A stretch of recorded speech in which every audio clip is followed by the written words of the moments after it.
सर्वसामान्य जनतेचा हक्काचा आवाज. फलटण नगर परिषदेत कोणाची सत्ता येईल व कोण नगराध्यक्ष होईल? फलटण नगरपालिकेत श्रीमंत अनिकेत राजे यांची सत्ता येणार आणि तेच फलटणचे नगराध्यक्ष होणार. बरं, आणि का असं वाटतंय तुम्हाला, कशामुळं? रोजगाराचा प्रश्न त्यांनी तालुक्याचा मिटवून टाकला आहे. कमिन्ससारखी कंपनी आणली आहे, महिंद्रासारखा प्रोजेक्ट त्यांनी फलटणमध्ये आणला आहे. बायोगॅससारखी कंपनी त्यांनी आता चालू केली आहे.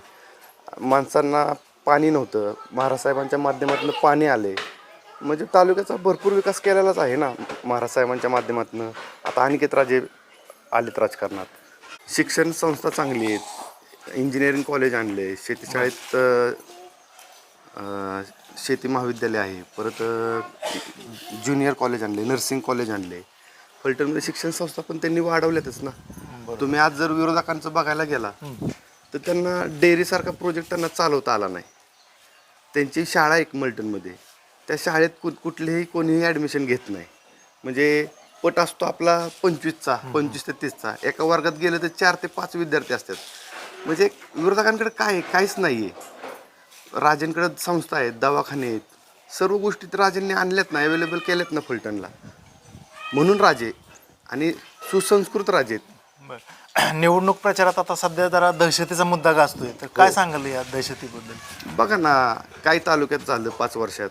हे विरोधक म्हणतात 35 वर्षात तुम्ही काय केलं. 5 वर्षात तुम्ही काय केलं? दिगंबर आगावने आत घालवले. ननवरे प्रकरण बघा, संपदाताई मुंडेंचं बघा. म्हणजे काय सगळं विचित्र वातावरण करून टाकलं आहे फलटणचं. आणि फलटणचं इतकं नाव खराब केले की अक्षरशः माणसं फलटणचं नाव घेतलं तर कामाला ठेवून आहेत माणसांना. ही कंडिशन फलटणची झाली आहे. त्यामुळं गावाने ओळखलं आहे की यंदाचा नगराध्यक्ष हा अनिकेत राजे केल्याशिवाय पर्याय नाही. आणि बहुमताने अनिकेत राजे हे निवडून येणार का तर येणारच. धन्यवाद. फलटण नगर परिषदेत कोणाची सत्ता येईल व नगराध्यक्षपदी कोण विराजमान होईल? फलटण नगर परिषदमध्ये रणजितदादा व आदरणीय आमदार साहेब सचिन पाटील या दोघांची 100% सत्ता येईल. नगराध्यक्षपदी? आणि नगराध्यक्षपदी शमशेरसिंह नाईक निंबाळकर यांची 100% सगळ्यात जास्त मताने विजय हा निश्चित आहे. त्यामुळं शमशेरदादाच हे नगराध्यक्षपदी विराजमान होतील याची खात्री आहे. एवढी खात्री कशामुळे? काय एवढी खात्री म्हणजे मी गेले बरेच वर्ष झालं त्यांच्याबरोबर काम करतोय. फलटणमध्ये झालेलं डेव्हलपमेंट, जे अडथळे डेव्हलपमेंटला झाले होते, हे रणजितदादा आणि शमशेरदादांच्या माध्यमातून पूर्ण होत आहेत. आणि एकमेव असा माणूस आहे तो कधी जातीपातीचं राजकारण करत नाही, कुठल्या विषयात ग्राउंड लेवलला जाऊन काम करतं. आणि अर्ध्या रात्रीसुद्धा शमशेरदादा यांचा दरवाजा हा खुला असतो. ते कधीही मदतीसाठी असे मागं सरणाऱ्यातले नाही. त्यामुळं 100% खात्री आहे की लहानांपासून मोठ्यांपर्यंत विचारलं तर शमशेरदादांचीच हवा आहे आणि ती राहणारच. प्रचारादरम्यान कोणते विकासाचे मुद्दे घेऊन आपण जनतेपुढे जात आहेत? आता गेले 2-2.5 वर्षात जर बघायचं म्हणलं तर फलटणमध्ये RTO ऑफिस आलं. MH53 ही फलटणची ओळख आदरणीय माजी खासदार रणजितसिंह नाईक निंबाळकर यांच्यामुळे झाली. त्याचबरोबर सेशन कोर्ट फलटणला आलं. तुम्ही बघत असाल की अख्ख्या फलटणमध्ये पालखी महामार्गाच्या निमित्तानं किंवा काय सगळे कॉन्क्रीट रोड जे कायमस्वरूपी कधीही न खराब होणारे त्या क्वालिटीचं काम रणजितसिंह नाईक निंबाळकर साहेबांच्या माध्यमातून चालू झालं. आणि बघायला गेलं तर सगळे आता मला वाटतंय काय म्हणतो आपण त्याला, आता तारांगण हे जे विषय घेऊन आहेत, असे फलटणमध्ये जे डेव्हलपमेंट चालू झाले ते बघताच कुणीही सांगेल की रणजितदादांच्या माध्यमातून फलटणचं स्वर्गच होणार आहे. आणि आपण लवकरच बारामतीला सुद्धा मागं टाकू. प्रचारादरम्यान बऱ्याच वेळा बारामती फलटणची तुलना केली जाते, याबद्दल काय सांगाल? गेली 35 वर्ष झालं फलटणच्या लोकांनी इमोशनल होऊन रामराजांना मदत केली, संजीवराजांना सत्ता दिली. त्याच्यानंतर बऱ्यापैकी त्यांनी ह्या सत्तेचा गैरफायदाच घेतला. म्हणजे गेली मला वाटते सगळ्यात मोठं पद महाराष्ट्राचं आदरणीय रामराजा साहेबांकडे होतं. त्याच्यानंतर संजूबाबा जिल्हा परिषदचे अध्यक्ष म्हणून होते. रघुनाथराजांकडे नगराध्यक्ष, मार्केट कमिटीचे चेअरमन होते. ह्यांनी 35 वर्षात काहीच काम केलं नाही. मग आता त्याच्यामुळं आपण, आणि असं नाही की अजितदादांच्या माध्यमातून आता आमदार सचिन पाटील साहेब जे कामं करतात ते रामराजे करू शकत होते किंवा संजूबाबा करू शकत होते. परंतु स्वतःची डेव्हलपमेंट बघताना त्यांनी फलटणकडे एवढं दुर्लक्ष केलं. आणि तेच बघायला गेलं तर आपल्याला 2.5 वर्षच सत्ता मिळाली रणजितदादांना. त्यात रणजितदादांनी एवढं डेव्हलपमेंट केली की लवकरच बारामती आपण तिथपर्यंत जाऊ शकतो. पण ह्यांच्यामुळे ती बारामती पुढे गेली आणि फलटण मागं राहिलं. आता दुसरा एक मुद्दा प्रचारादरम्यान गाजतोय की दहशतीचं राजकारण किंवा दहशतीचं काय हे दहशतीचं राजकारण कोण करतं आणि काय करतं हे आता मी सांगण्यापेक्षा अख्खी फलटणची जनता सुज्ञ आहे. कारण तसं बघायला गेलं तर दहशत जे करत असतील तर म्हातारी माणसं, लहान पोरं, दादांचे फॅन क्लब झाल्यासारखे. जर दहशतीचं वातावरण असतं तर युवा पिढी आणि वडील म्हणजे वयस्कर लोक हे प्रत्येकाचे दादा आशीर्वाद घेतात, मिठी मारतात, हे करतात, ते लाडानी लोक त्यांना जवळ घेतात. हे मला नाही वाटत ह्याला दहशत म्हणत असतील. बाकी तसं बघायला गेलं तर दहशत कुणाची फलटणमध्ये कसे हल्ले होते, व्यापाऱ्यांना किती त्रास आहे, कसे व्यापाऱ्यांना लुटलं जातं, काय केलं जातं, हे फलटणची जनता चांगलीच सुज्ञ आहे. आणि आदरणीय माजी आमदार साहेबांनी त्यांचे लाईव्ह सभेत त्यांनी सांगून दिलं की शिवसेनाच ही दहशत आणि दहशत म्हणजे शिवसेना. आता जर त्यांनीच उत्तरपत्रिकेत सांगितलं असेल की दहशत ही आमची आहे, त्याला आता आम्ही परत नवीन त्यांचं नाव घेऊन त्यांचा काय उपयोग आहे. कारण आमच्यात रणजितदादा असू द्या, शमशेरदादा असू द्या, दहशतीचं किंवा असलं कसलंही वातावरण नाही. व्यापाऱ्यांना त्यांची मदत आहे, राहणार आणि 100%च राहणार. काय सांगाल? फलटण नगर परिषदेची निवडणूक लागलेली आहे. मी प्रथमतः नंदवर्धन न्यूज चॅनलचे मनापासून आभार मानतो आणि आज 6 डिसेंबर डॉक्टर बाबासाहेब आंबेडकरांचा महापरिनिर्वाण दिन, त्यांच्या आचारविचारांना विनम्र अभिवादन करतो. आपण जो प्रश्न उपस्थित केला, फलटण नगर परिषदेमध्ये काय होईल, फलटण नगर परिषदेची जनता आज मितीला सुद्धा संभ्रमा अवस्थेत आहे. त्यामुळं तुमच्या सर्व पत्रकारांना सुद्धा आणि शेजारच्या माणसाला सुद्धा की मतदान कोणाला करायचं ह्या विवेचनेत तो अडकलेला आहे. पण एक मात्र निश्चित सांगतो की येणाऱ्या निवडणुकीला जो मतदान केंद्रात जाऊन सद्विवेक बुद्धीला जागून मतदान करणार आहे, त्याला कितीही तुम्ही आमिषे दाखवली, कितीही भीती घातली, तरी त्याचे निकाल हे 21 तारखेला सकारात्मक तुम्हाला जाणवतील. आता निवडणुकीत तुमच्या राष्ट्रवादी शरदचंद्र पवार गटासह 2 तुल्यबळ निवडणुका होत आहेत. मुख्य आहे ती भाजप राष्ट्रवादी आणि दुसरी शिवसेना आणि मित्रपक्ष. तर यामध्ये काय शक्यता आहे? आत्ता तसं पाहायला गेलं तर फलटण शहरामध्ये महायुतीच्या अंतर्गतच निवडणुकांचा हा बोजवारा चालू आहे. आता याच्यामध्ये कोणता गट बाजी मारेल, जरी समजा कोणता जरी गट निवडून आला तरी त्याला राज्य सरकारकडून भरघोस असा निधी प्राप्त होणार आहे, हे मात्र निश्चित आहे.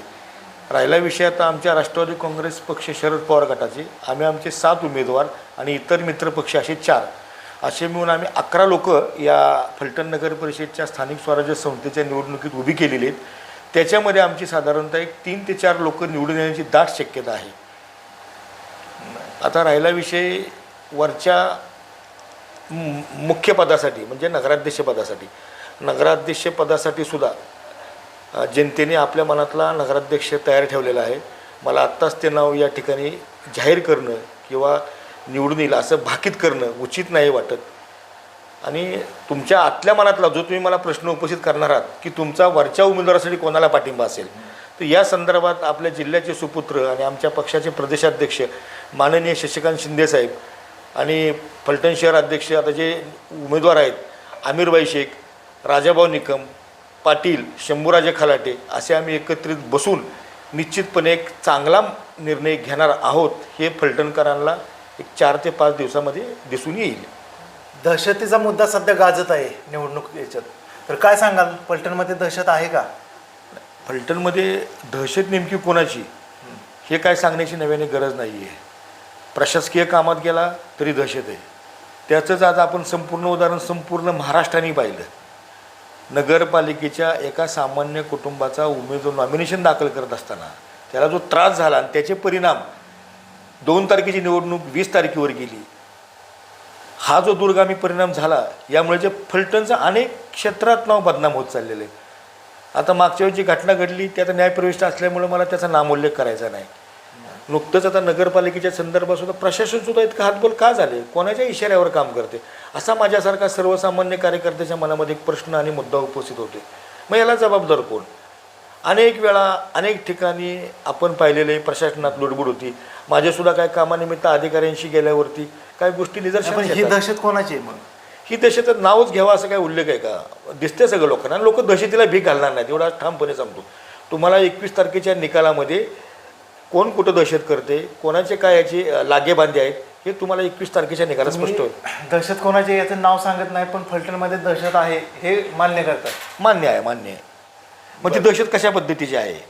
आज तुम्हाला उदाहरण सांगतो. फलटण शहरामध्ये विकास पर्व चालूच आहेत, मला कोणाचंही समर्थन करायचं नाही. एखादा विकास पर्व जर चुकीचा असेल तर त्यासाठी तुम्ही वरती दाद मागू शकता ना. विनाकारण काही बगलबच्चे कोर्टामध्ये जातात आणि थांबतात, ह्या गोष्टी उचित नाहीत. ते ठोस पुरावा खालपर्यंत त्याचा दूरगामी परिणाम झाला पाहिजे. तुम्हाला एक थोडक्यात उदाहरण देतो. फलटण नगर परिषदेच्या आवारातील 5 बत्ती चौकातील जी शाळा होती तिथे शॉपिंग सेंटरची निर्मिती बांधली. शाळेच्या मैदानावर जिथं शासनाचं परिपत्रक आहे शाळा तिथं क्रीडांगण हे असताना सुद्धा तिथं शॉपिंग सेंटर बांधण्याचा घाट केला गेला. मग ठीक आहे, सत्तारूढ पार्टीकडे सत्ता होती म्हणून त्यांनी केला, मग विरोधी पक्ष काय झोपला होता का? मग ठीक आहे, विरोधी पक्षाला तिथं अपयश आलं असेल, मग विरोधी पक्षाने जे सभागृह आहेत देशातली सर्वोच्च, एक लोकसभेचं आणि एक विधानसभेचं आणि विधान परिषदेचं, याच्यामध्ये साधा मुद्दा तरी उपस्थित करायचा होता. मग ह्याचा अर्थ काय? ह्याच्यावर कोण आवाज होणार? आज माझ्यासारख्या सर्वसामान्य कार्यकर्त्यांनी शासन स्तरावरती मी माननीय पंतप्रधान नरेंद्र मोदी साहेबांच्याकडे सुद्धा याविषयी तक्रार केली होती, देवेंद्र फडणवीस साहेबांच्याकडे केली होती आणि दोन्ही उपमुख्यमंत्र्यांच्याकडे केली होती. मला याच्यातून फक्त माननीय अजित पवार साहेबांनी फोन करून विचारले की नक्की सत्य परिस्थिती काय. मग त्यांना मी सगळं त्या सांगितलं आणि नंतर मग त्या संदर्भात अजितदादांनी रामराजे नाईक निंबाळकरांना सांगितलं. त्यावेळेस सचिन कांबळे पाटील आमदार नव्हते, नंतर रामराजे साहेबांनी ते काम थांबवण्यासाठी मदत केली. हे मात्र निश्चित आहे, मला रामराजेंची बाजू घ्यायची नाही, पण ज्या कामात ज्यांनी मदत केली गांभीर्याने त्याबद्दल मला बोलायचं आहे. मला त्यांनी सांगितलं, आश्वस्त केलं की बाबा या ठिकाणी झेंडावंदन पुढच्या वेळेस नक्की होईल आणि जे काम झाले ते आपण थांबवण्याचा प्रयत्न करू. पण माझी एक अपेक्षा होती विद्यमान आमदारांकडनं की त्यांनी अशा शहरातील विविध पर्वावरती सदर कामाच्या चौकशा लावाव्यात. अनेक शहरामधील मोकळे भूखंडसुद्धा गिळंकृत झालेले आहेत. मग जनतेसमोर तुम्ही कुठल्या तोंडाने मतं मागण्यासाठी जात आहे? तुम्ही जनतेला जर पायाभूत आणि मूलभूत गरजा देण्यामध्ये असमर्थ झाला असेल तर तुम्ही कोणत्या चेहऱ्याने जात आहे? ह्याचा मला एक मोठा प्रश्न मला सर्वच पक्षीय नेतृत्वाला विचारायचा आहे. निवडणूक प्रचारात दुसरा एक मुद्दा गाजतोय, भुयारी गटर योजना, त्याबद्दल काय सांगाल? एक सांगू का, वारंवार भुयारी गटाला स्पर्श केला जातो. भुयारी गटाचे 55 ते 50 कोटी रुपये नगरपालिकेच्या तिजोरी शिल्लक आहेत. हे विरोधक मात्र ओरडत नाही आणि बोंबलत नाही, पण विनाकारण ह्यांनी हे केलं आणि ते केलं. भुयारी गटार योजना फेल झाली असं म्हणता येणार नाही, अजून ती पूर्णत्वास गेली नाही. आणि भुयारी गटर म्हणजे योजना म्हणजे काय, मला निस्सारांची अनुषंगाने ती असलेली एक योजना आहे. त्या योजना अजून पूर्णत्वास गेल्यानंतर त्याचे रिझल्ट येतील. ठीक आहे, मी म्हणतो त्यामध्ये अनागोंदी कारभार झाला असेल, वित्तीय अनियमिततासुद्धा झाली असेल, मान्य करू आपण, कदाचित भ्रष्टाचारसुद्धा झाला असेल, सोप्या आणि साध्या भाषेत बोलूया. पण आत्ता बोलून उपयोग काय आहे त्याचा? तुम्ही ज्यावेळेस सत्तेमध्ये होता त्याच्यावेळेस तुमच्या का बरं तोंड उलगडली नाहीत? का तोंडाला शटर तुम्ही लावून बसला होता? हे शटर उचला ना. जे दिसतं ना तुम्हाला चुकीचं, ह्याचा अर्थ असा होतोय फलटण शहरामध्ये विकास पर्व हा पारदर्शकपणे झालेला आहे असं मला बी वाटायला लागलं. का तर ह्या मोठ्या सभागृहातून याच्या संदर्भात चौकशीसुद्धा लागत नाही, ठेकेदाराला काळ्या यादीसुद्धा टाकलं जात नाही. म्हणजे ह्याचा अर्थ फलटणमधला विकास हा परिपूर्ण होत चाललेला आहे असं विरोधकांचं सुद्धा मत आहे आणि सत्तारूढ पार्टीचं सुद्धा मत आहे. त्याच्यामुळं विनाकारण तुंतून आणि ढोल ताशा वाजवण्यात मजा नाही. फक्त भविष्यकाळामध्ये तुम्ही काय करू शकता याच बाबतीत बोलावं. आम्ही तरी आज ठामपणे सांगतो, आमचे 7 लोक जरी असले तरी त्यातले आमचे 1-2 तरी सहजपणे निवडून येतील आणि निश्चितपणे फलटण शहराला आम्ही विकासाची ब्लूप्रिंट, आमचा नगरसेवक हा त्या प्रभागापुरता नसणार, आमचा नगरसेवक हा 27 प्रभागाचा लोकप्रतिनिधी म्हणून काम करेल. एवढं तुम्हाला या माझ्या पक्षाच्या माध्यमातून आणि माझ्या येणाऱ्या उमेदवाराच्या माध्यमातून सांगतो की आम्ही काम अशा पद्धतीने करू. असा विरोधक सांगतोय का की आम्ही असं करू, आम्ही अशा पद्धतीने विकास करू? फलटणला नाना नानी पार कोण काय तुंतून वाजवतात? नाना नानी पार आहे का एक अर्ध्या एकरात? अहो, बगीच्याला किती जागा लागते, बगीच्याला कसा पाहिजे, आतमध्ये गेलं तर समाधान वाटलं पाहिजे, ज्येष्ठ नागरिक गेला तरी आनंदी वाटला पाहिजे, त्यालासुद्धा असं लहानपण त्याला आठवलं पाहिजे. अशा पद्धतीची होणं. आज तुम्हाला एक सांगतो थोडक्यात मोठी एक चूक आहे. जसे माननीय महायुतीचं सरकार आलं त्यावेळेस रामराजे साहेब महाविकास आघाडीकडे होत नाही, महायुतीमध्येच गेले तिथे. पण हे सरकारचे लोकप्रतिनिधी येऊनसुद्धा फलटण नगर परिषद समोरची मालोजी पार्क आहे राजांची सत्ता ज्यावेळेस पाय उतार झाली म्हणजे आमदारकी पद गेली, त्याच्यानंतर जे नव्याने आमदार आले त्यावेळेस नारळ फोडायला इतके जण गेले तिथे की विसरूच नका. म्हणजे नारळ सम्राटच त्यांची नोंद म्हणून मी केलेली आहे.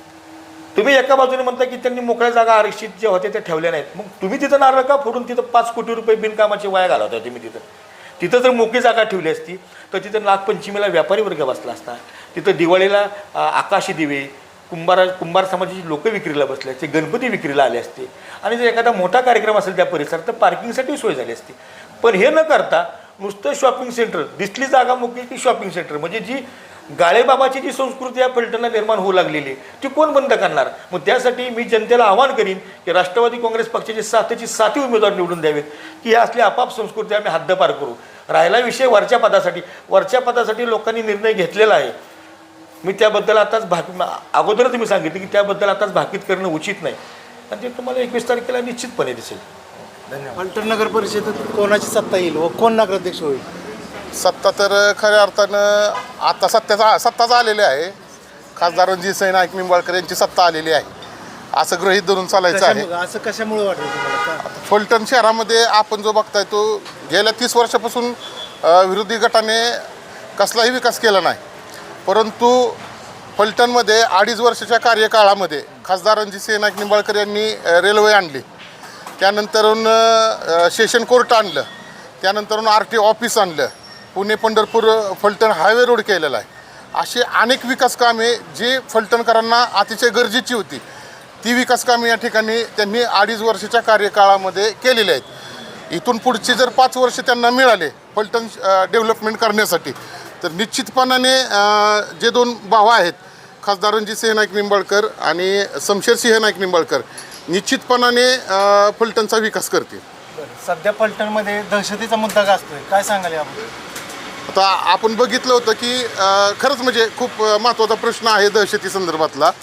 तर अनेक क्लिपा आपल्या गंधवार्ता ग्रुप असेल किंवा जे सोशल मीडियाचे ग्रुप आहेत जे फॉर्ममध्ये आहेत आणि फलटणकर त्या ग्रुपला म्हणजे चांगल्या पद्धतीने त्या ग्रुपकडे बघितलं जातं, त्याच्यावरती चर्चासत्र होतात. अनेक जणांचे रेकॉर्डिंग त्यावरती पडलेले आहेत. अनेक जणांनी व्हिडिओ असेल ऑडिओ असेल त्याच्यामध्ये सांगितलेलं आहे की फॉर्म भरू नको, इथपर्यंत दहशत माजवण्याचं काम त्या ठिकाणी विरोधी गटाच्या माध्यमातून केलं जातं आहे. खासदार रणजित नाईक निंबाळकरांचे अशा काही व्हिडिओ आहेत का की बाबा जेणेकरून फलटण शहराला भीती वाटेल किंवा त्यांच्यापासून भय वाटेल, अशा काय ना. परंतु जे या ठिकाणी आरोप करतायत की फलटण शहरामध्ये दहशत आहे, तर फलटण शहरामध्ये दहशत ही 30 वर्षापासूनची दहशत होती. परंतु आज जर दहशत म्हणून खासदार गटाकडे बघितलं, त्यांच्या म्हणण्याप्रमाणे जर बघण्याचा प्रयत्न केला तर निश्चितपणाने राजेगड जो आहे तो पूर्णपणे मोकळा झालेला आहे आणि सर्वजण त्या ठिकाणी जे काम करणारे मोठे मोठे नेते मंडळी आहेत ते सर्वजण या ठिकाणी विलीन झालेले आहेत. त्यामुळं दहशतीचं राजकारण जे आहे हे 30 वर्ष आणि तुम्ही मध्यंतरीची घाटावची क्लिप ऐकलीच असेल का रामराजे नाईक निंबाळकर साहेबांनी त्या ठिकाणी फोनवरती कशा पद्धतीनं गुन्हा दाखल करायचा जयकुमार गोरे भाऊ यांच्या विरोधात, ते सर्व त्या क्लिपमध्ये म्हणजे ते सोशल मीडियाला व्हायरल आहे.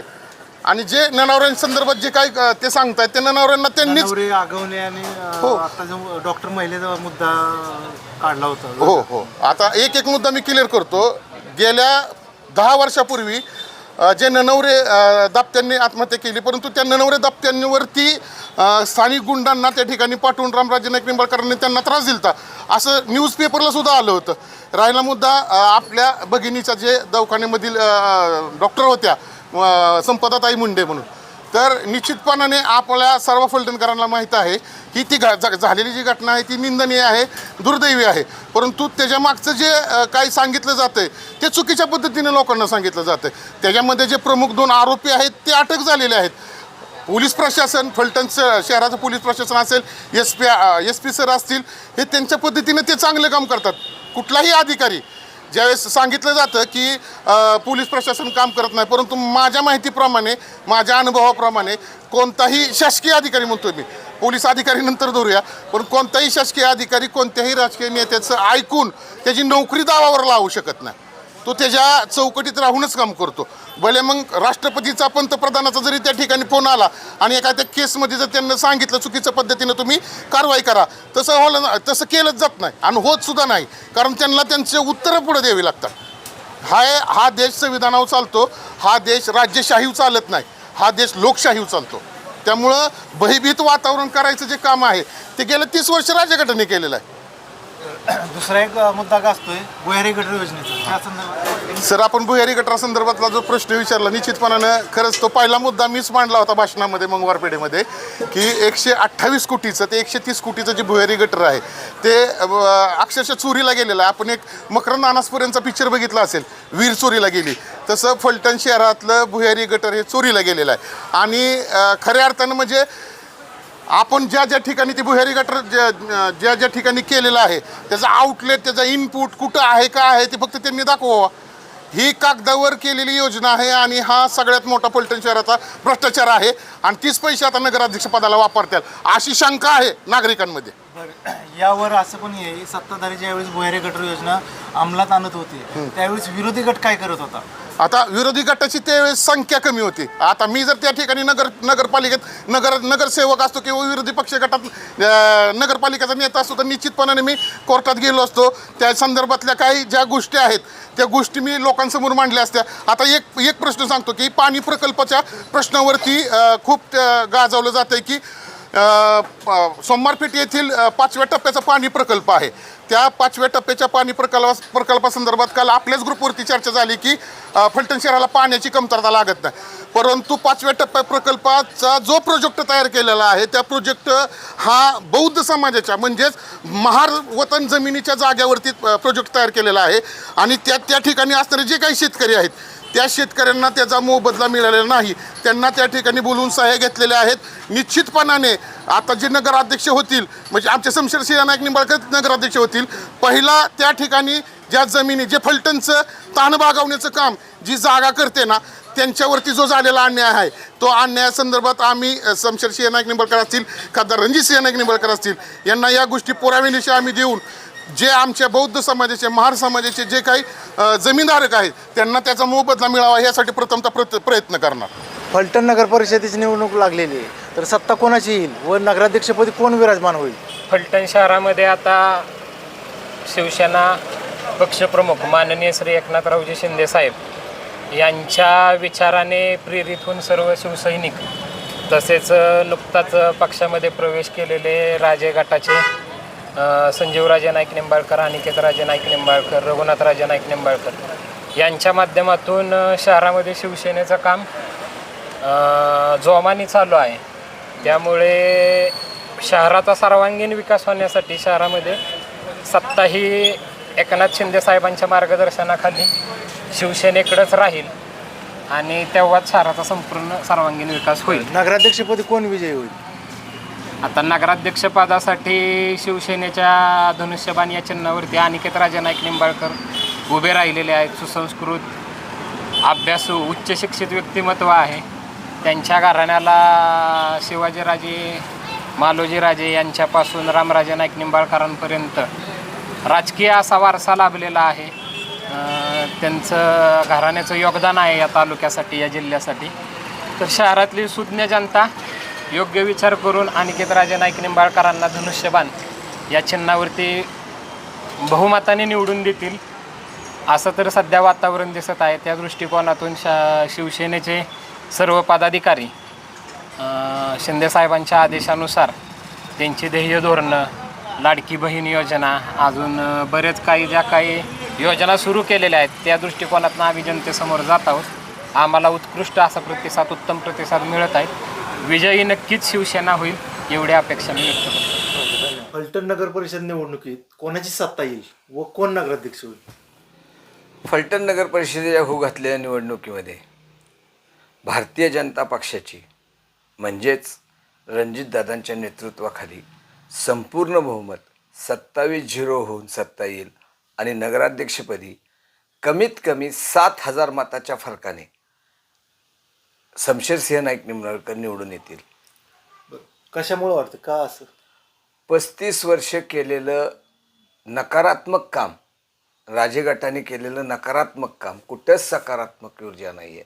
जे केलं ते नकारात्मक केलं. ह्याला दाब, त्याला दाब, ह्याला नोकरीवरनं काढ, त्याला नोकरीवरनं काढ, ह्याच्यावर केस दाखल कर, त्याच्यावर केस दाखल कर, ह्या सगळ्या घडा पापाचा भरलेला आहे. आता कंस मामाला घरी जायची वेळ आलेली. त्यामुळं येणारी सत्ता ही निर्धोकपणे सांगतो आणि कोरा चेक टाकतो, जर कोण पैज लावायला तयार असेल तर नगराध्यक्षपदी शमशेरसिंह नाईक निंबाळकरच निवडून येणार, कमीत कमी 7,000, 5 ते 7,000च्या डिफरन्सने.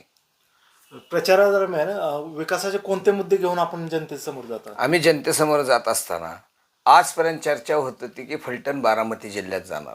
आज चर्चा होती की फलटण जिल्हा होणार. हा मूळ फरक आहे. उपजिल्हाधिकारी कार्यालय फलटणला आलं, रेल्वे फलटणला आणली, या ठिकाणी सेशन कोर्ट फलटणला आणलं, RTO कार्यालय फलटणला आणलं. जे 2 वर्षात करता आलं ते 30 वर्षात का करता आलं नाही, हा प्रश्न आम्ही जनतेला विचारतोय. आणि जनता म्हणते काम करण्यासाठी धमक असावी लागती. नुसतं छातीवर हात ठेवली म्हणजे धमक येत नाही. धमक यायला मिशा पण पिळाव्या लागतात आणि काम पण करावं लागतं. नुसतं छातीवर हात ठेवून चालत नाही. निवडणूक प्रचारात दुसरा एक मुद्दा गाजतोय, दहशतीचा मुद्दा जास्त गाजतोय, तर काय सांगाल आज? काय झालं, विरोधकांना खरंच दहशतीचा मुद्दा सतावतोय. कुठली दहशत आहे? त्यांच्यावर आता दहशत निर्माण झाली जनतेची. जनतेचं मतदानाचा दहशत त्यांच्यावर निर्माण झाली. त्यामुळे ते दहशत करून पळतायत. जशी लहानपणी आपल्याला शाळेत एक गोष्ट सांगितली होती, सशाच्या अंगावर पाला पडतो, तो बोंबलत सुटतो, पळत सुटतो, पाला पडल्यावर आबाळ पडलं. तसं आता झालेलं आहे. त्यांना लक्षात आलं आहे की आपली सत्ता जाते, आपलं पोरगं पण पडतंय. त्यामुळं ते दहशत करतात. त्यांनी दहशत घेतली ती रणजितदादाच्या विकासाची दहशत घेतली. त्यांनी दहशत घेतली ती ते रणजितदादाच्या विकासात्मक नेतृत्वाची दहशत घेऊन आलेले अपयश समोर दिसत असल्याने ते प्रचंड प्रमाणात घाबरलेल्या स्थितीत आहेत. दुसरा एक मुद्दा समोर येतो बोहेरे गटर योजनेचा. तर आपणही त्यावेळेस नगरसेवक होता मला वाटतं, तर काय सांगाल? आता सगळ्यात पहिल्यांदा ही भुयारी गटर योजनाच नाही, हे धांदळात खोटं बोललं गेलेलं आहे. ही मल निस्सरण योजना आहे. जी योजना ह्या शहरात कार्यान्वितच होऊ शकत नाही. आणि मी नगरसेवक होतो त्याच्यावर मी तक्रारी केलेल्या आहेत. पण दुर्दैवाने त्यावेळेस आमच्याकडे सत्तेचं पद नव्हतं. त्यामुळे ह्यांनी वाटेल तशी सत्ता राबवली. 88 कोटीचं टेंडर व्हायला पाहिजे होतं. ते 10% एक्स्ट्राने जास्तीत जास्त किती झालं असतं? 8, 16, 95-96 कोटीचं. ते यांनी 137 कोटीला दिलं. कोल्हापूरच्या गृहस्थाला 137 कोटीला दिलं.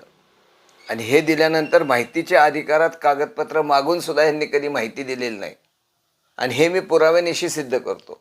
माझं खुल्लं आव्हान आहे, जे राजेगट आणि शिवसेना असं दुहेरी म्हणतात त्यांना, मला आता प्रश्न विचारायचा आहे जुन्या शिवसैनिकांना, तुम्ही शिवसेनेचे का राजेगटाचे? त्यांनी सांगावं.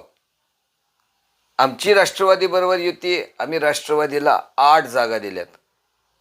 जुन्या शिवसेनेला किती दिल्या? आता शिवसेना म्हणून हे म्हणतात का नुसतं? शिवसेना आणि राजेगट म्हणजे ह्यांनी स्वतःचं अस्तित्व परत ठेवायला सुरुवात केली. जे राष्ट्रवादीमध्ये केलं, शरद पवारांना थर्ड लावला, अजितदादांना थर्ड लावला, आता शिंदे साहेबांना लावायच्या मार्गावर आहेत. आपण राजे गटाच्या विरोधात जे आता सांगताय, तर पाठीमागच्या काही काळापूर्वी आपल्याला राजे गटाने कॉप्ट म्हणून नगरसेवक पद दिलं होतं आणि फुकाटलेलं नाही. राजेगटाने मला कॉप्ट केलं, फुकाट केलेलं नाही. 3 नगरसेवक अनुपशाने निवडून आणले होते आणि त्यावेळेची सत्ता केवळ अनुपशामुळे त्यांना मिळाली होती. त्यावेळेस आमच्या खासदार गटाचे 8 निवडून आले आणि ह्यांचे बाकीचे निवडून आले होते. माझ्याकडनं मी 3 जर खासदार गटाच्या पारड्यात टाकले असते तर 12वर गेला असता, 11-12वर.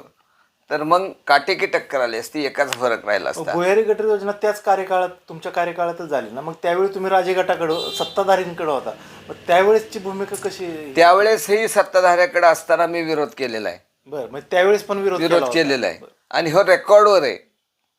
मी विरोध केल्याचं प्रायश्चित्त मला भोगावं लागलं होतं. मी काही न करता माझ्यावर बालांट आणून माझं नगरसेवक पद रद्द करायलाही गेले होते. ह्यांच्या नाकावर टिचून आदरणीय रणजितदादांनी, आदरणीय आमचे मुख्यमंत्री देवेंद्र भाऊंनी ह्याची वस्तुस्थितीची तपासणी करून माझ्यावर होणारा अन्याय दूर करून माझ्या बाजूनी मला न्याय देण्याचं काम केलेलं आहे. रामराजेंनी आपल्या सभापती पदाची पूर्ण ताकद लावली होती मला या नगरपालिकेतनं बडतर्फ करण्यासाठी. खोटी केस माझ्यावर घातली आणि हे दादागिरीची भाषा सांगतात आणि हे गुंडगिरीची भाषा सांगतात. फलटण नगरपालिकेत कोणाची सत्ता येईल व कोण नगराध्यक्ष होईल? सध्याच्या परिस्थितीत बघता श्रीमंत अनिकेत राजे म्हणजे अनिकेत बाबा हे नगराध्यक्ष होतील आणि सत्ता ही त्यांचीच येईल, म्हणजे राजगटाची किंवा शिवसेनेची सत्ता येणार. बरं, कशामुळे असं वाटतं का? गेल्या 30 वर्षात फलटणचा विकास बघता म्हणजे जो फलटण तालुका किंवा पूर्ण शहर हे दुष्काळी म्हणून ओळखलं जायचं पूर्ण पटलावर, म्हणजे महाराष्ट्राच्या पटलावर. ते महाराज साहेबांनी फलटणच्या जनतेला म्हणजे आश्वासन दिलेलं एका सभेमध्ये की मी फलटणचा महिलांच्या डोक्यावरचा हंडा काढीन, म्हणजे हंडामुक्त फलटण करीन किंवा फलटण तालुका करीन आणि हरित क्रांती फलटण शहरातल्या किंवा इतर भागातली जे पाण्याची गैरसोय होत होती त्याचा पूर्णपणे 100% पाण्याचा प्रश्न मिटवला रामराजे साहेबांनी. आणि तसेच फलटणमध्ये कमींच्या माध्यमातून जवळजवळ 6 ते 7 हजार लोकांना युवकांना रोजगार मिळाले. म्हणजे इथले जरी बघितले तुम्ही तरी भरपूर जण मुलं कमिन्समध्ये आहेत. तसेच फलटण शहरातली भरपूर मुलं कमिन्समध्ये आहेत. रोजगार उद्योग झाला. आता प्रश्न येतो की रस्त्यांचा. रस्ते फलटण शहराचे खराब आहेत आत्ता सध्या, मान्य ही गोष्ट खरी आहे, पण त्याला कारण पण असं आहे की आता गेले जवळजवळ 9 वर्ष हे 9 वर्षानंतर निवडणुका होतात. म्हणजे पहिली 5 वर्ष हे सत्ताधाऱ्यांची होती. त्यावेळेस भुयारी गटर योजना झाली, त्याच्यानंतर रस्ते झाले, सगळं झालं. ते रस्ते झाल्यानंतर साधारण 1.5-2 वर्षांनी रस्ते व्हायला लागतात. तर त्याच्यानंतर प्रशासनावर किती जरी अर्ज केले किंवा किती जरी त्याचा मागोवा घेतला किंवा आढावा घेतला तरी तिथं रस्ते हे होऊन देत नव्हते. म्हणजे विरोधकांची सत्ता होती, केंद्रात सुद्धा होती, राज्यात सुद्धा होती. प्रशासनावर दबाव टाकून ते वेगवेगळ्या कारणांनी दिलेले अर्ज फेटाळून लावत असत आणि कुठलाच रस्ता होऊन देत नाही. म्हणजे विकास कामांना अडथळा आणणं हे त्यांचं काम होतं. मध्ये सुद्धा आपण बघितलं असेल की कमिन्ससारखी कंपनी बंद करायला हे ज्यावेळेस आमदार नव्हते ते कमिन्ससारखी कंपनी बंद करायला चालली. म्हणजे एखादा उद्योग चालू तर नाहीच, पण जो आहे तो बंद पाडून लोकांची रोजीरोटी बंद करायचा त्यांचा हे होता. फलटणीत दहशतमुक्त होणं पण गरजेचं आहे. त्याच्यामुळं म्हणजे दहशतीचा मुद्दा गाजतोय. कुठल्या प्रकारची दहशत तुम्ही हे करताय? दहशतीचा मुद्दा म्हणजे कसं की आता सपोज माझ्यासारखा मुलगा, म्हणजे मी सुद्धा इंटिरियर डिझायनर आहे, माझ्यावर सुद्धा का तर मी राजांच्या जवळीक आहे किंवा ज्या काही गोष्टी आहेत त्यांच्याबरोबर असतो, या कारणाने मी एक साधा कार्यकर्ता आहे. या कारणाने मला सुद्धा अडकवायचा प्रयत्न गेला 1-2-3 वर्षापूर्वी झाला. म्हणजे मला माझ्याच गाडीला एक जण माणूस येऊन धडकला. त्याची चूक त्यांनी मान्य केली, तो त्यांनी मला त्याचे पैसे पण त्याच वेळेस दिले, सगळं झालेलं. पण त्याच्यानंतर त्यांनी त्या माणसाला 3 ते 4 जणांनी गाठून, तो माणूस पण इथला नव्हता, बाहेरगावचा माणूस होता, त्याला गाठून माझ्या नावाने दरोड्याची आणि लूटमारीची केस करायला भाग पाडतो. मग 4 ते 5 वेळा खासदारांचा किंवा त्यांच्या PNचा ह्यांचा फोन येऊन त्यांना सांगत होते की तुम्ही असं असं करा, त्यांच्यावर केस टाका. हे विनाकारण ह्या ज्या गोष्टी चालू आहेत, आत्ता मध्ये झालेलं मुंडे प्रकरण किंवा आपलं ननावरे प्रकरण आहे, आगवणे प्रकरण आहेत, हे अशीची बरीचशी प्रकरण. फलटण हे आपलं सुप्रसिद्ध होतं, जे पूर्वीपासून संस्थान काळातलं गाव आहे. त्याच्यामध्ये एक परंपरा आहे, तिला संस्कृती आहे. आणि हे जर का कुठं विस्कळीत होत असेल, एक सुप्रसिद्ध म्हणून गाव होतं ते आता कुप्रसिद्ध म्हणून आपल्या मागच्या 2-3 महिन्यापासून पाहुण्या-रावण्यांचे वगैरे फोन येऊन ते विचारतात की काय असं काय झालं फलटणमध्ये किंवा कोणी आहे. अशा मुद्दे आहेत बरेच. नगरपालिका निवडणुकीत कोणाची सत्ता येईल फलटणमध्ये आणि नगराध्यक्ष कोण होईल? नगरपालिका निवडणुकीमध्ये रणजितसिंह नाईक निंबाळकर यांची सत्ता 100% येणार आहे आणि नगराध्यक्षपदी माननीय शमशेरदादा नाईक निंबाळकर यांचीच वर्णी लागणार आहे. असं का वाटतं तुम्हाला? कशामुळे सत्ता येईल त्यांची? आता एक साधं गणित आहे की गेले 25 वर्ष, 25पेक्षा जास्त 30 वर्ष म्हणजे श्रीमंत रामराजे नाईक निंबाळकर हे नगराध्यक्ष झाल्यापासून त्यांच्याकडंच फलटणचं नगराध्यक्षपद आणि फलटणची सत्ता, मग ते पंचायत समिती असेल, जिल्हा परिषद असेल किंवा नगरपालिका, एक हाती सत्ता लोकांनी, फलटणच्या लोकांनी त्यांना विश्वास ठेवून की फलटणचा कुठेतरी विकास चांगला होईल. हे यामुळे माणसांनी त्यांच्यावर विश्वास ठेवून आतापर्यंत त्यांना एक हाती सत्ता दिली होती.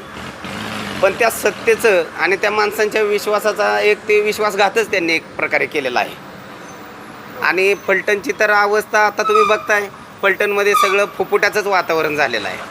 म्हणजे आता जे नगराध्यक्ष पदाला उभा राहिलेले आहे ते अनिकेत राजे नाईक निंबाळकर, म्हणजे ह्यांनी आपलं सगळं कार्य कर्तृत्व सगळं लहानपण किंवा आपलं लहानाचं मोठं पुण्यात व्हायचं आणि सत्ता भोगायला फलटणला यायचं. लोकांना, सामान्य लोकांना भावनिक भाषणं करून किंवा संस्काराची भाषा करून त्यांना गोल गोल गोल गुंडळून यांना कसं तरी आपल्याकडं कसं खेचता येईल ह्या पद्धतीनं आता ह्या लोकांना माहीत झालेलं आहे. यांच्या आश्वासनाला कुठेही आपण थारा द्यायचा नाही. कारण आता फलटणची जर अवस्था बघितली तर अंतर्गत रस्ते नाहीत, गटारांची अवस्था बघितलेली आहेत, भुयारी गटर गायब झालेले आहेत. म्हणजे ह्या गोष्टी ह्या उदाहरणाच्या गोष्टी आहेत. त्यामुळे माणसं आता पूर्ण म्हणजे बदल पाहिजेत. बरं, या अगोदर आपण राजे गटाचा प्रसार करत होता, तर त्याबद्दल काय सांगाल? 100% करत होतो. त्या ठिकाणी मी एक निष्ठेने काम करत होतो, पण माझ्यासारख्या एक निष्ठेच्या कार्यकर्त्याला जर त्या ठिकाणी न्याय मिळत नसेल तर माझ्याकडे येणारे तालुक्यातले असतील किंवा मंगळवार पेठेतील सामान्य तरुण वर्ग असेल की ज्यांना कुठंतरी दोन हाताला सुशिक्षित बेरोजगारांना यांच्या कंपन्या आहेत, यांच्याकडं स्कमींसारखी कंपनी आहे, गोविंद डेअरीसारख्या आहेत त्या आणि कारखान्यासारखे यांच्याकडे उद्योग व्यवसाय आहेत. यांच्या माध्यमातून आपल्या लोकांना कुठंतरी तिथं हाताला काम मिळेल या अपेक्षेने आपण त्या ठिकाणी काम केलं. पण माझ्यासारख्या माणसांना त्या ठिकाणी उपेक्षित ठेवलं म्हटल्यानंतर सामान्य माणसांना तर नाही तिथं न्याय मिळू शकत नाही. कारण अशा कंपनीमध्ये सगळं स्थानिकांना प्राधान्य न देता या लोकांनी केवळ बाहेरच्या लोकांना प्राधान्य दिलेले आहेत. आणि फलटणचा सुशिक्षित बेरोजगार हा बारामतीला जाऊन काम करतो. इथं आता सांगायचं उदाहरण, मंगळवार पेठेतला दलित आणि बौद्ध समाज हा रिक्षा चालवतो, भाजी व्यवसाय करतो, मोलमजुरी करतो, सुशिक्षित बेरोजगार आहेत. ह्या लोकांना कधीही कोणती मदत केलेली नाही. माझ्यासारख्या व्यक्तीला जर यांनी मदत करत नसतील, एकनिष्ठेचं त्यांनी म्हणजे काहीच किंमत नाही, त्यांच्याकडे फक्त राबवून घेणे आणि त्यांचा फायदा करून घेणे एवढंच. बाकी लोक तिकडं मातीत मिळू दे किंवा काय. आता ह्यांची हे जे आहे ते विश्वजित राजे असतील, अनिकेत राजे असतील किंवा अजून त्यांचे जे नवीन जे आता राजकारणात उतरू पाहत आहेत, त्या लोकांनी सत्ता इथं भोगायची, इथं खायचं आणि सगळं आपलं आयुष्य तिकडं त्या पुण्यात काढायचं. लहानाची मोठे शिक्षण तिकडं. ह्यांनी एका मुलाचं फक्त इथं शिक्षण फलटणमध्ये घेतलं का एवढं सांगावं. फलटण नगर परिषदेची निवडणूक लागलेली आहे, तर काय सांगाल निवडणुकीबाबत?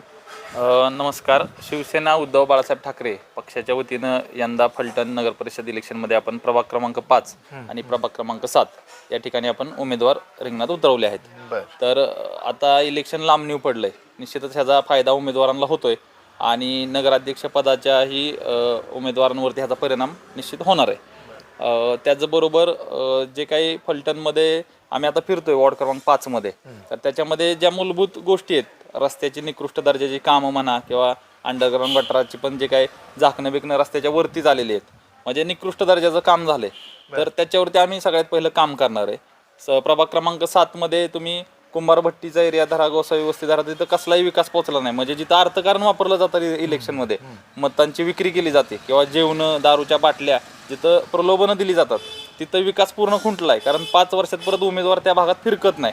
आमचं त्या ठिकाणी एकच आव्हान आहे शिवसेनेच्या वतीनं की आमचे 3 उमेदवार रिंगणामध्ये आहेत, तर त्यांना तुम्ही त्यांच्याकडून कुठलीही पैशांची म्हणा किंवा कुठलीही मतदारांनी अपेक्षा धरू नये, त्यांना मत द्या आणि 5 वर्ष पुढे आम्ही त्यांच्यासाठी काम करत राहू.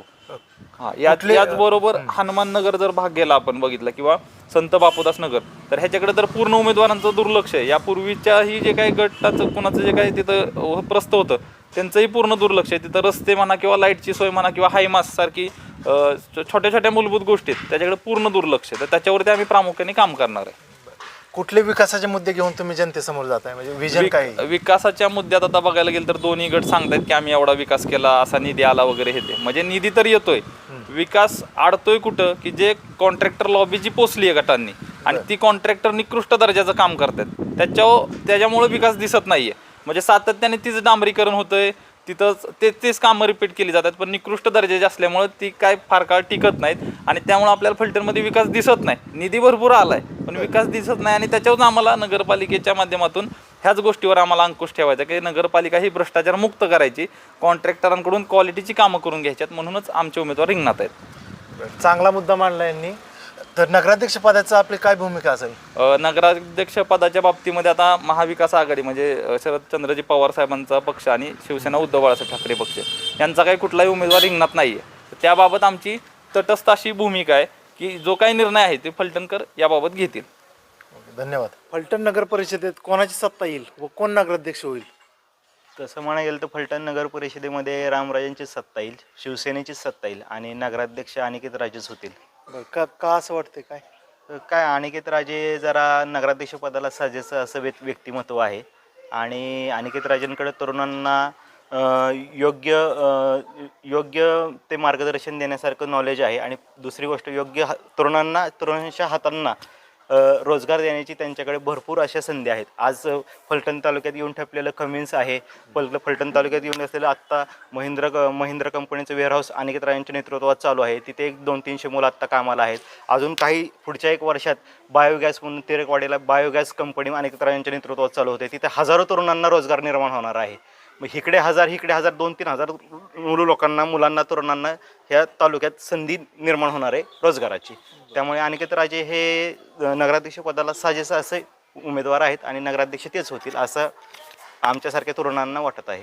प्रचारादरम्यान कोणते विकासाचे मुद्दे घेऊन आपण जनतेला भेटत आहात? आम्ही प्रचाराच्या म्हणजे त्यांच्या जनतेपुढं जात आहे ना, ते विकास म्हणजे पहिलं गोष्ट म्हणजे तुमचं पहिलं रस्ता असू द्या, मूलभूत गरजा असू द्या, पाण्याची वेळ वाढवायचे चाललेलं आहे त्यांच्या माध्यमातून अनिकेत राजेंनी सांगितलेलं आहे. त्यानंतरनं गटार असू द्या, रस्ते असू द्या. आता इथं बघितलं गेलं तर हे सगळं रामरायांच्या माध्यमातूनच झालेला विकास आहे. सगळा हे मंदिराचं म्हणलं तरी सगळं बऱ्यापैकी झालेलं आहे. आणि दुसरी गोष्ट जे फलटणमध्ये जे एक भीतीचं वातावरण तयार झालेलं आहे ते कुठेतरी लोकांना सुरक्षितता हवी आहे लोकांना, म्हणून अनिकेत राजेंनी हा निर्णय घेतलेला आहे की आता मी मैदानात उतरतोय. धन्यवाद. फलटण नगर परिषद निवडणुकीत आपण अपक्षाच्या माध्यमातून निवडणुकीला सामोरे जात आहे, काय सांगाल आपण? नमस्कार, मी संग्राम श्रीकांत हिवळे. माझी पत्नी सौ सोनू संग्राम हिवळे ही प्रभाग क्रमांक 2A या जागेवरती महिला, या अनुसूचित जाती जमाती महिला या जागेवरती निवडणूक लढवत आहे.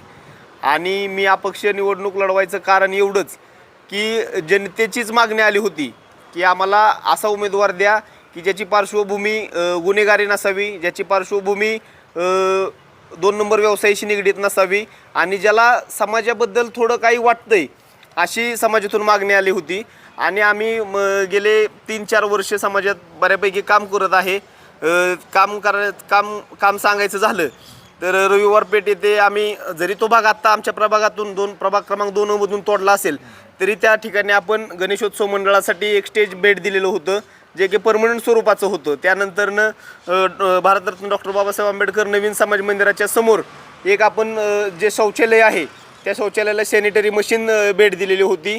त्यानंतर मधुकर काकडे जे माझे नगरसेवक आहेत, पावसाळ्यात त्यांच्या घरापासून जाणारा रस्ता, त्या रस्त्याने साधी सायकल जाऊ शकत नाही किंवा एखादं महिला किंवा वृद्ध माणसांना जाणं शक्य होत नाही.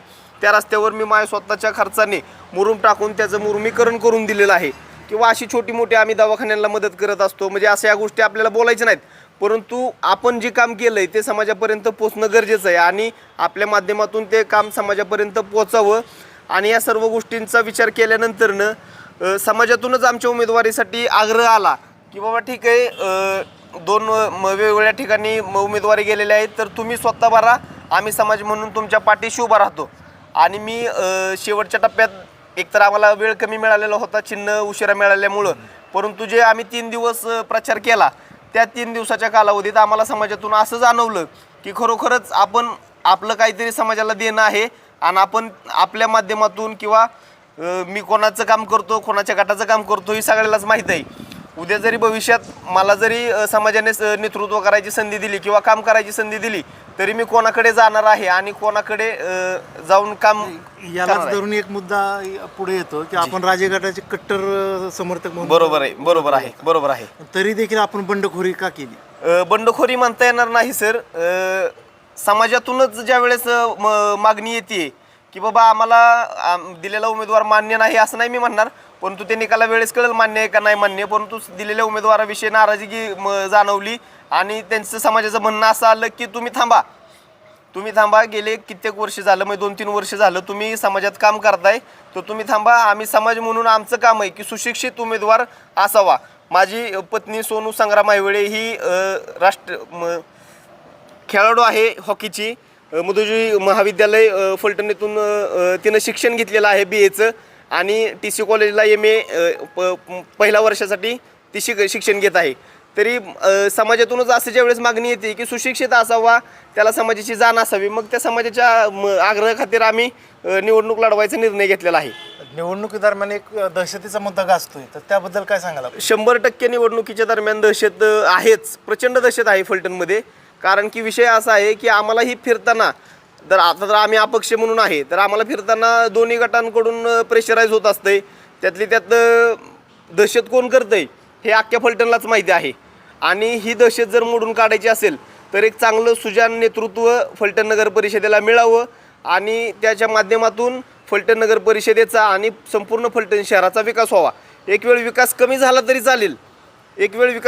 तरी चालेल, परंतु दहशत म्हणजे आपल्या आया बहिणी म्हणा किंवा आपली लहान मुलं म्हणा किंवा माणूस माणसांच्यात राहिला पाहिजे की असं नाही झालं पाहिजे की तू कसा फिरतोय त्याच्याबरोबर ती बघतो, तुला असं करीन तुला तसं करीन किंवा तुझी कशी इथून पुढं कामं होतील ही बघील, असं नाही झालं पाहिजे. फलटण हे ऐतिहासिक गाव आहे आणि गेले 30 वर्ष झालं फलटणमध्ये शांततेनं गुण्यागोविंदाने सर्व समाज एकोप्यानं नांदत आहे आणि तोच तसाच पुढं कायम नांदावा. हे त्याच वेळेस शक्य होणार आहे ज्यावेळेस एका चांगल्या माणसाच्या हातात ही सत्ता जाईल.